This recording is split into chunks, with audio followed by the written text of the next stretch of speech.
har ikke satt på noe lys for... Vi bruker ikke strøm, vi bruker helst bare olje. Hold de bare gå inn. Sånn henger sånn. Det er greit.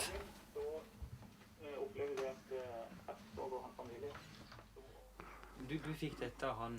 Det er adventsfila. Ja, det var veldig koselig, vet du. Ja, veldig. Men du har også gitt... Ja, og så var det vel 2 år før der i Philadelphia, når han og Glenn Kaiser var i Philadelphia, så fikk jo der adventsfila også 3 nye munnspillere med sånne marinebandet, sånne... Ja, og Blueshop MS, og så hadde jeg stemt de om, og så hadde risset navnet hans inn i der adventsspill bak på munnspillet. Bak på munnspillet her, sånn. Og så hadde jeg stemt om også, det var 3 forskjellige stemminger. Jeg husker ikke akkurat hvordan det var, så skrev jeg sånn kort på engelsk da. God bless you with everything and music, ikke sant, alt dette her. Og det ble satt han veldig pris på, han ble så glad, han ga meg en klem, vet du. Han syntes det var helt topp, det, vet du. Så det synes jeg er gøy, og kan velsigne litt andre musikere og venner, både kristne og ikke-kristne musikere, venner som jeg kjenner da, og jeg har gitt bort en god del munnspill opp igjennom, jeg vet ikke om jeg har kanskje bort til både 80 og 100 munnspill jeg har gitt bort gratis til en del forskjellige munnspill, og jeg risset navn inn i de, og Carrie Bell, min afrikanske bestefar fra Chicago, han har jo fått 3 stykker, vet du, og vi fikk siste gang jeg var på Downtown for et par år siden, jeg spilte sammen med han da, fikk jeg sånne beige alt-blues, og så skrev jeg Carrie Bell, Mr. Heart Attack, Carrie Bell Harrington. Så fikk han også CD-plater med. Og så fikk han sånn gule og sorte som brennebriller, vet du. Sånne sveisebriller som du tar opp og lokk på, ikke sant?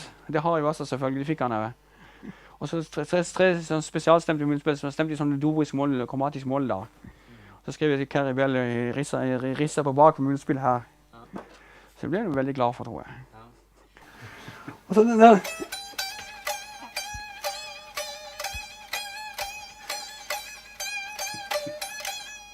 Selvfølgelig, feelingen.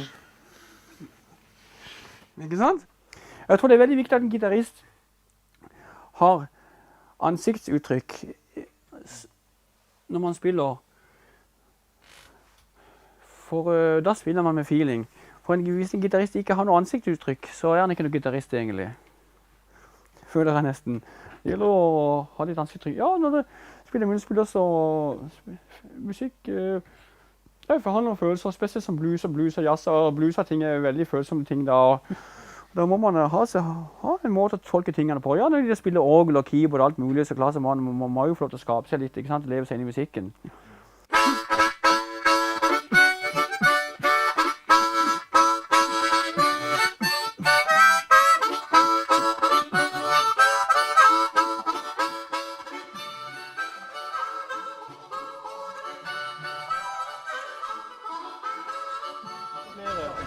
Da blir han fransk alpelue, og så har han sånne... Sveisebriller. Det hedder ikke Folkfestivalen, det hedder Decibelfestivalen. Han hermer etter. Rysfestivalen derefter. Som sådan, vi styrer med det, ja. Av og til så tar han på maven her nå. Oi. Men vent det. Er det gass i magen? Nå skal vi gå videre. Nei, det var alle. Vi skal på her først, og hvor skal vi Torbjørn? Skal vi synge den sangen? You are my sunshine, my only sunshine. You make me happy. Det er ikke Espen, ja. Men du, vi skal ned på Norge i 2-tida. Skal du ned der, du, eller? Ja, men kom I 2-tida. Skal du ned på Norge i 2-tida? Ok, ja.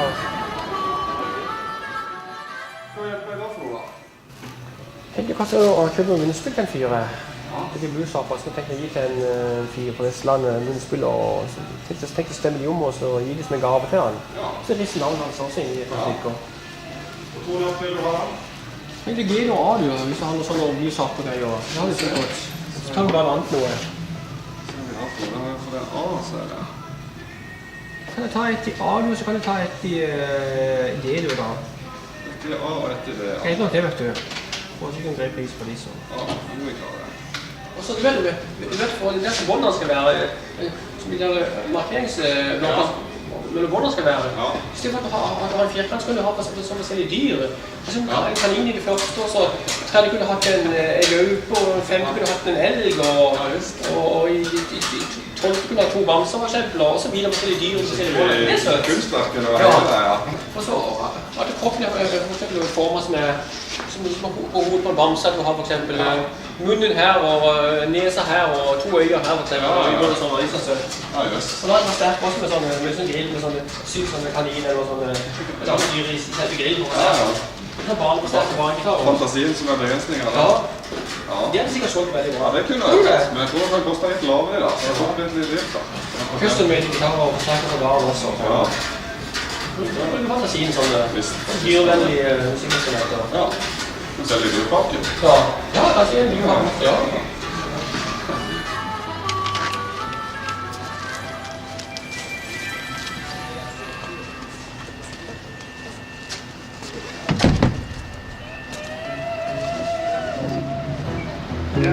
Body pointed. Wait a minute. Only 3. I will always love you, Jesus. Amen. I will always love you, Lord. Yeah, that's playing true. Like sister. I will always praise your name. Yeah! 'Cause you always lift me up. Exactly. You've given me good times. Yes, and a whole night long. Always do. Oh, you know me too. You're the main reason that I'm feeling so good.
du handler en del sånn sjokolade nede på Sunn Kost.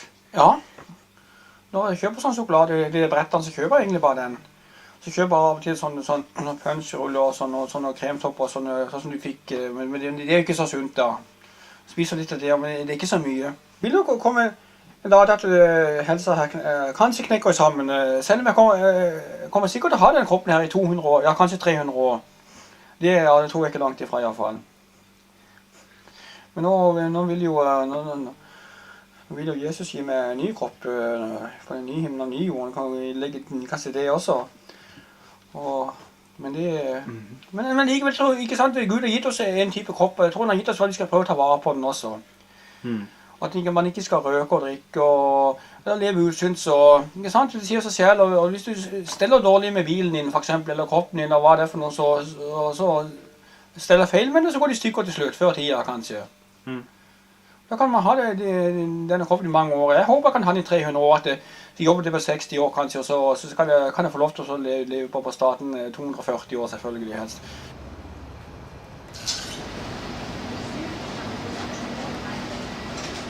Hallo, er det noen her? Sjokolade, vet du, som dere kjøper. Ja, det må vi greie, vet du. Ja, sånn artistsjokolade, som er sunn og frisk her, vet Men du. du, nå skal du se her. Da har vi den med 86, Ja. og så har vi den med 72%. Ja, Er det den du vil ha, eller vil Du, du jeg ha pleier å- 72? Det er den du bruker. jeg bruker den altså, men jeg har ikke smakt den før. Men er den mismaker, tror du? Han er litt mer bitter. Litt bitrere i smaken. Ja, men det får kanskje vondt i halsen, men han er ikke noe dyrere i prisen, kanskje. Jo, 24 for den, og 22 Ja, det skiller for bare 2 kroner, den. ja. Men ikke mye, vet du. Men er den mye sunnere, å si? Er det ikke bare litt mer kakao i den Det er der? bare litt mer kakao, ja. Så han er helt grei, den Tror du altså. klarer meg lenger på 72%? Ja, det er den vi selger mest ut av. Ja. Det er det. For Det er den veldig blir godt for den litt vi ser til, bitter. for han er sterk nok. Den er kjempegod, Ja. altså. Vil du ha en av den, eller vil du Må nok ha 2 av det i hvert fall, tror du ikke det? Vil du ha? Ja. Det var det. Men nå til å si... Vil du prøve en, Du, så har du forsøkt tror du den. den er noe sunnere? Altså, de sier jo mer kakao der oppe, jo bedre er det. Ja, hvordan da bedre? Jo, for det er mer antioksidanter. Det er klart det blir mer konsentrasjon i den. Ja. Ja.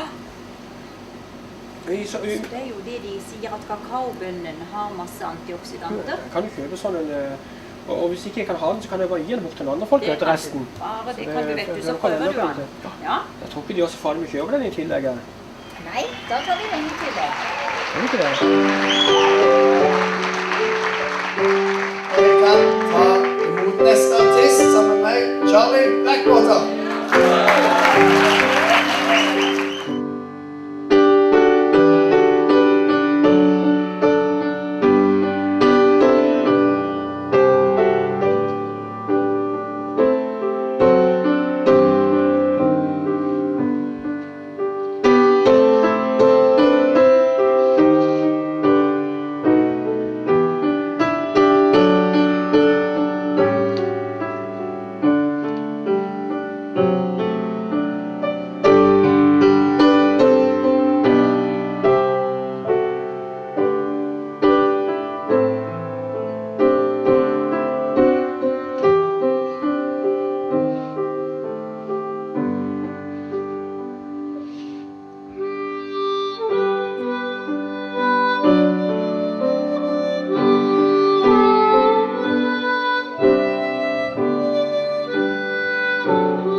God eftermiddag.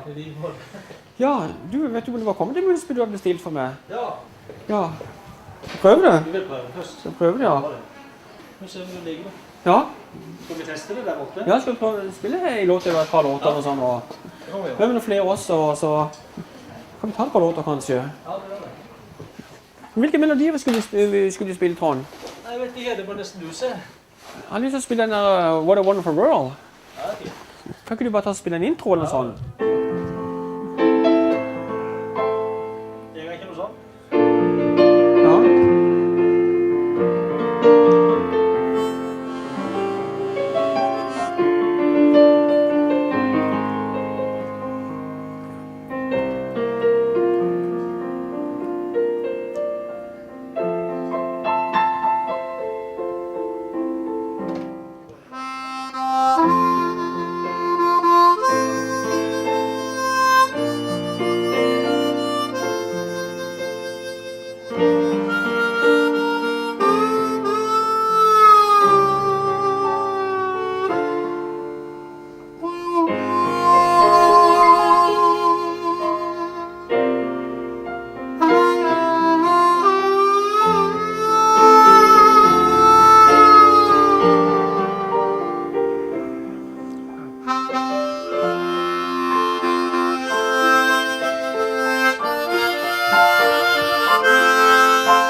Er ikke det fint, Trond? Det var veldig bra. Forrige munnspill. Jeg skal selge flere av dem. Ja. Var det fint?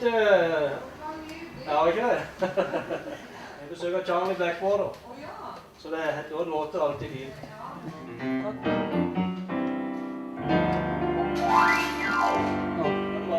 Ja. 1, 2, 3, 4, 1.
saxofonspiller da, og til gitar. Og så stemming og sånn. Jeg har fått sånn stemmeprogram også da. Det er mange som spurt etter. Ja, du tenker på de gitarene og de greiene? Nei, stemming, munnspillstemming, vet du. Du skrev jo opp et sida for meg. Ja, det gjør så, ja. I butikken. Er det noen som har spurt det, ja? Ja, visst er det jo det. Det er jo kjempemoro. Ja, vel. Det er jo så sjelden når noen driver med det nesten. Er du den eneste i Norge, kanskje? Jeg tror ikke det er så mange, egentlig, som driver med sånn stemmemunnspill og sånn. Du er stemt for forskjellige folk også, ikke det? Ja, han fikk jo 5 spesialstemte munnspiller med i 1998. Da var på Dag Skisen-festival, vet du. Da ringte de fra Fædrelandsvenn. Når jeg var på jobb da, spurte vi ville komme og treffe Charlie McCoy. Da hadde jeg møte med Charlie McCoy. Ser du det? Ja. Jeg tror han traff sin overmann da. Charlie McCoy. Det er kanskje ikke de ordene som blir lagt i min munn, det er kanskje dine ord. Jeg tror det. Men når det ble litt forbøst da, litt overrasket for den spesialstemningen, den ene stemningen som Charlie McCoy kunne, det hadde han lært av en gammel mann i 1972, når han var i New York, hadde han lært av en gammel mann i New York som hadde lært han igjen. Men det er ingen fysiske personer som har lært meg. Hadde gått noen stemme, sånn sett å stemme om munnspill og sånn. Du bare dukker opp i bakgrunnen? Du altså, du og meg, vi er jo kristne og frelste, så jeg sier det til mennesker det at det er klart jeg har jobbet selv nok så mye med det her og brukt mange timer selv, men jeg har hatt på å si nesten all lære til Gud, og jeg vet, jeg har mange ganger den hellige ånd som lærer mest, og jeg tror han overgår seg alle mye og min og hele gjengen, for å si det rett. Ja, her er en oversikt, jeg holdt på å si kart over nokså vanlig diatonisk munnspill, hvor den er stemt, hvor du har de forskjellige akkordene og de forskjellige posisjoner og toner på sånne vanlige diatonisk munnspill. 10 hull av munnspill og 20 toner, vet du. Så diatonisk, det er stemt i de 3 forskjellige hovedtonartene, ikke sant, Trond? Men du filer jo på det her, ikke sant? Ja, det er jo også på noen av de, ja da. Du må jo det. Ja, i tillegg til det her 6'erne, ikke sant? Og så kommer det en der, men 3 oktaver, så har du det når du trykker knappen inn da.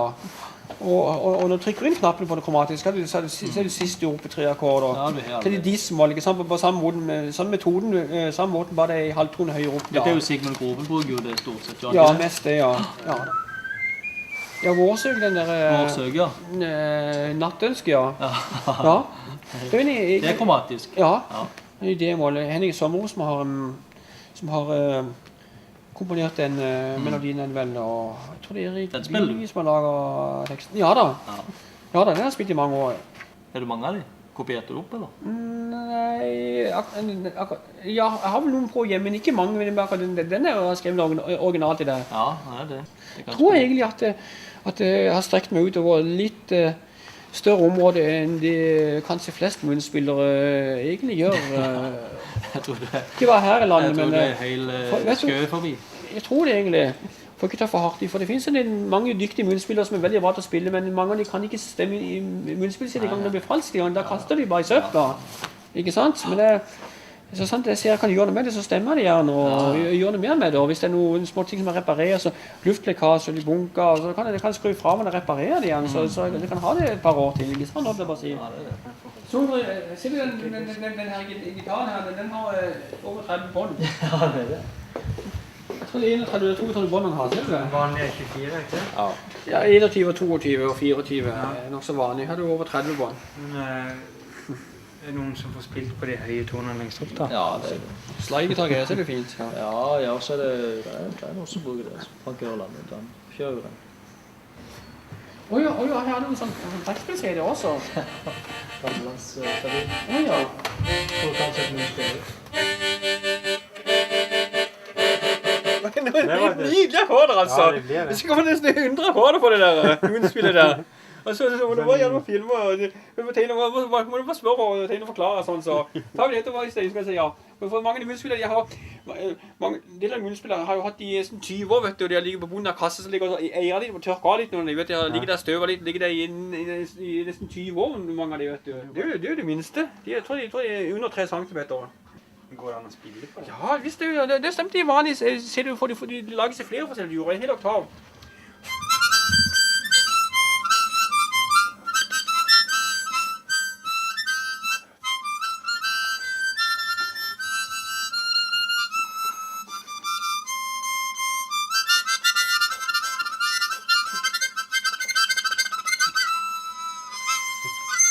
Dette munnspillet, munnspillet har dobbelt sett med toner, 384 toner. Og 48 forskjellige akkorder. Disse bokstavene ser høyest, det er navnet på forskjellige akkordene.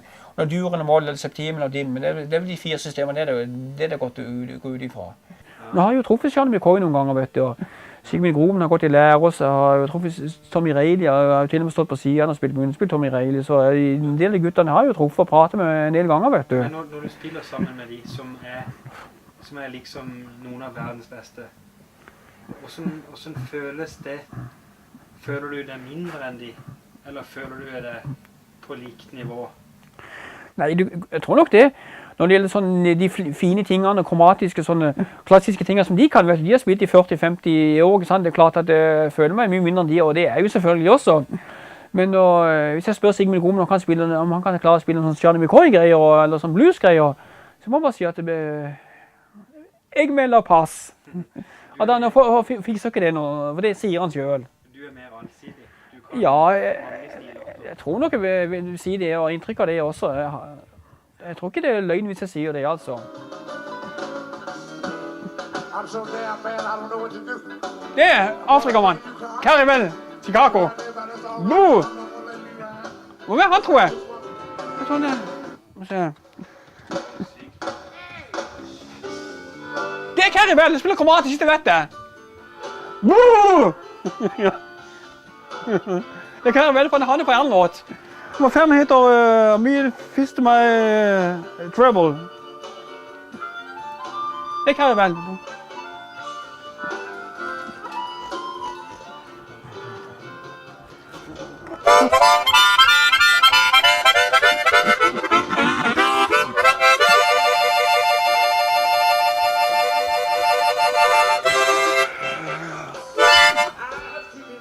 Det er Caribel, det vet jeg.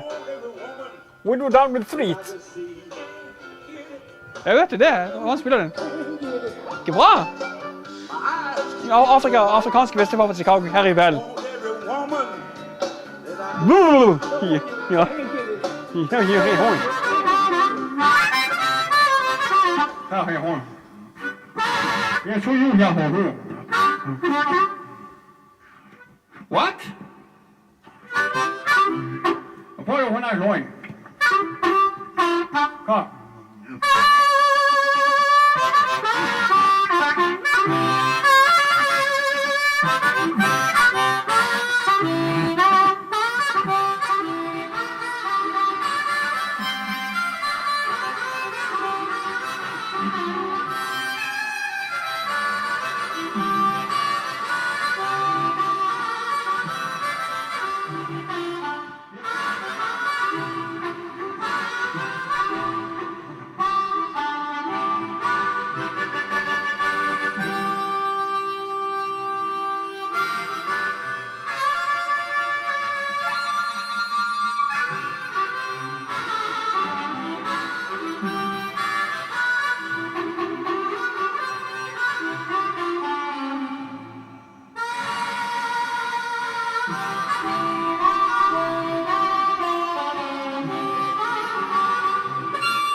Ballongfolket. Dette er da en Boyota, se på en Toyota. Ballongbil, ikke sant? Og så her er det noen katter. En slags ballongbudel og en slags ballongbatt. Katt, ballong, ikke sant? Ballongdyr. Så her er sånn da sånn.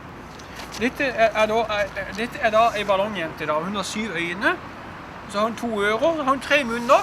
En munn til å tygge med, til å drikke med, og en munn til å røke med. Var ikke den fin? Og så har du da en ballonggutt, kan du. Han har 4 øyne, en munn til å tygge med, og en munn til å drikke med. Og så har noen 4 rør, hva gir det forskjellig. Og så her har du planeten ballonen, ballonplaneten da. Og her Nordpolen, det er altså vaniljehav.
Ja, for du har jo på en måte opplevd en del ting som mange andre ikke får oppleve. Du har spilt med de store munnspillerne. Carrie Bell og Charlie McCoy. Ja, og ikke sant, norske artister også, Bjørn Håland og Kurt Roland Samuelsson og Anne Karin Kaasa er også på en veldig stor sanger. Jeg tror faktisk, jeg sier faktisk, om ikke like stor som Sissel Kyrkjebø, så tror jeg ikke det er langt ifra.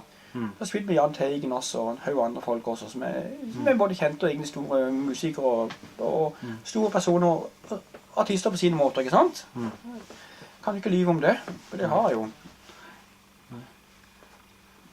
Men det er fordi at jeg har valgt å være seriøs. Akkurat som du skulle velge å være en seriøs klassisk gitarist, ikke sant?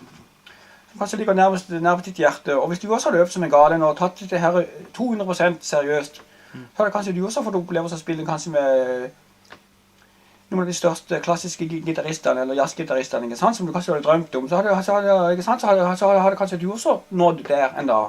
Men ikke med alle ting, ikke sant, Sondre? Og alle idretter, det er sånn jeg ser på det. Hvis man er seriøs, tar det alvorlig, nok, og så er seriøs nok, så øver nok, så blir man mester. Jeg har valgt å ta mitt instrument, munnspillet som seriøst, ikke sant? Så seriøst som mulig. Egentlig med alle ting, men først og fremst er jeg munnspiller da, ikke sant? Og sånn gitar, stilgitar, Hawaii-gitar, de andre tingene, det er jo sånn hobbyting da, det fungerer jo også på den ting, men det er ikke det først og fremst jeg skal gjøre, det er først og fremst som munnspiller, ikke sant? Seriøs munnspiller, bra munnspiller.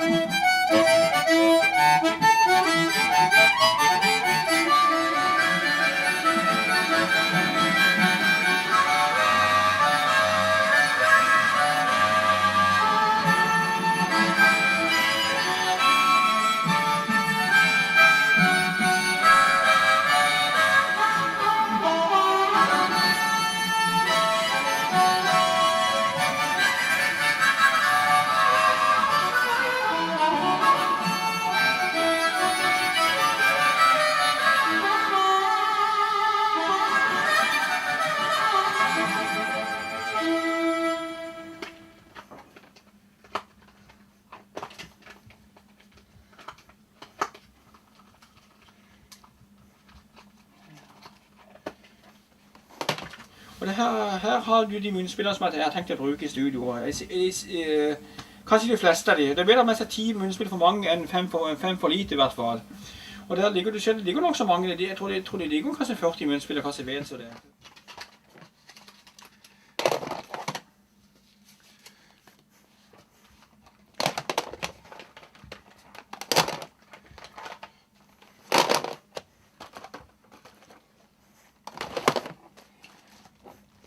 Jeg tror det er plass til alle, men så kan jeg bare slenge resten i den andre posene, så det går nok greit.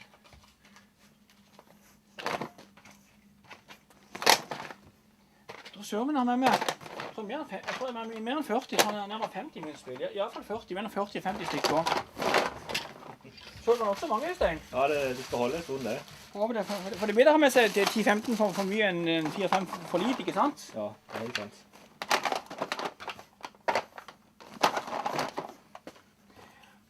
Jo, for når jeg har så mange fine munnspill, så må jeg spille på.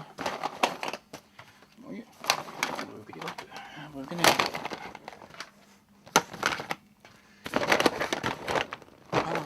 Håndbrassliter.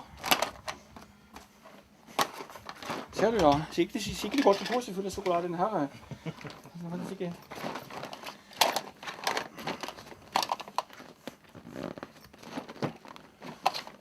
Den igjen, ser du. Folk knikker litt, så får bare legge noen oppi her da. Det ble fullt litt.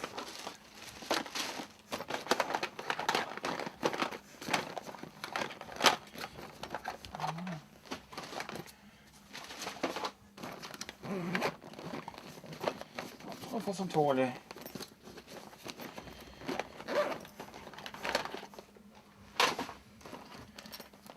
Her kan vi sprekke glidelåsen på grunn av det.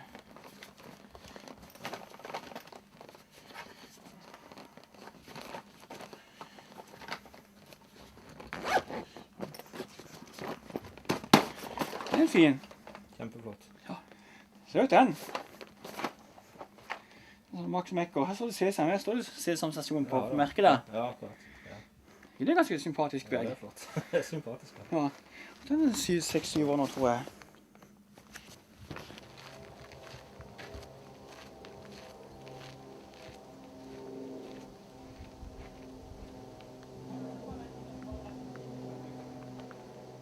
Wherever you roam, and admitted to what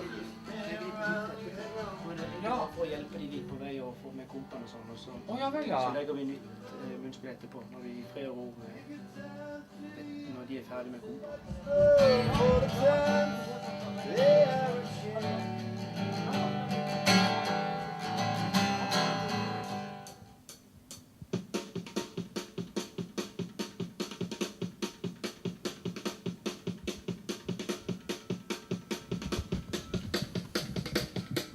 Det kjører vi liksom frem på. Hvis du bare tar om igjen, så får du til å sitte litt bedre.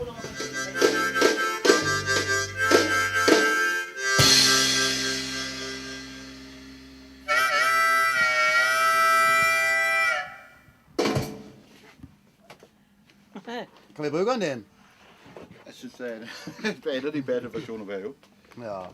Jeg tenkte til å spille tostem på noe, kanskje jeg skal legge på 2 ganger. For, hvis ikke vi skal bruke en harmonizer eller noe annet, gjøre på en annen måte, det var det jeg tenkte. Det er så veldig fint å legge på, for da kan du få det ganske veldig fint og rent når du legger på 2 ganger 2 forskjellige stemmer, vet du. Ja, det er sånn, ja. Fint. Det tenkte jeg, å spille tostem, for det blir så utrolig fint. Ja.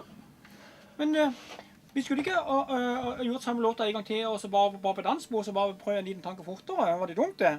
Jeg kan godt ikke det, altså. Take 2. Det sletter ikke denne. Skal vi gjøre det din? Bare for Charlies skyld.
Avstigning på høyre side, blå avgangsspor nummer 5, rimelig koller neste takk.